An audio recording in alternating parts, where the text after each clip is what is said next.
The issue opens with a group of detectives in New Orleans investigating a rather brutal murder in one of the nearby bars. This murder wasn't just anyone, it was the X-Men Gambit, who laid upon a table with a sword pierced through him and his bloodied mouth stuffed with his own playing cards. Contemplating just who could have done this, the one thing the detectives agreed upon was that whoever did do this certainly enjoyed it. We then see Deadpool and his fellow X-Men aboard AIM Island as they work to take down the villainous and rather bulbous MODOK. As the heroes cut through the troops like Swiss cheese, MODOK declared that he had claimed his sovereignty and that their arrival here was an act of terrorism.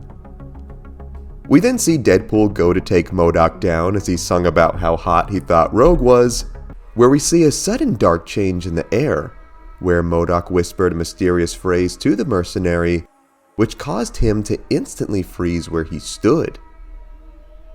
In a trance-like state, Wade stood motionless in front of MODOK, where Quicksilver noticed his unusually quiet behavior. Synapse then read his mind only to discover that his thoughts were incredibly jumbled and claimed that it was like he was receiving 1,000 radio signals at once. A devilish grin then formed over MODOK's face, where he told the heroes that a dark fate awaited them and that he and a powerful elite group of others had plans that they could only dream of. As he continued his monologue, he was quickly interrupted by Deadpool, who snapped out of his fluoride stare, only to excitedly claim that he just found a rocket launcher, which he then used to blast the fathead out of his chair, where he then beat him to the ground.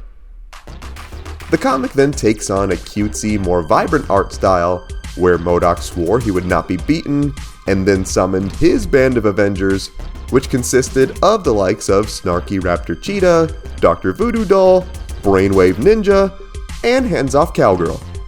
Yeah, I definitely need a figure set of all of these. Wishing to be the MVP of his X-Men team, Wade then took the team head on, taking each of these fake Avengers down with ease, only for a horrified Brainwave Ninja to ask why Deadpool was doing this. We then see the horrifying truth of what was really happening. The mercenary had not broken of his brainwashing at all. In fact, he had turned full sleeper agent from MODOK's words, and these Avengers he was fighting was actually his comrades, which he had brutally slain.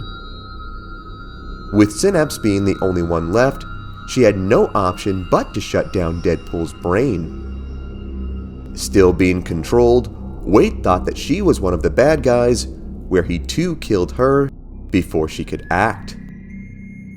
Getting word of the killings, the murder was later investigated by the likes of Jessica Jones, Moon Knight, Cable, The Punisher, and several others.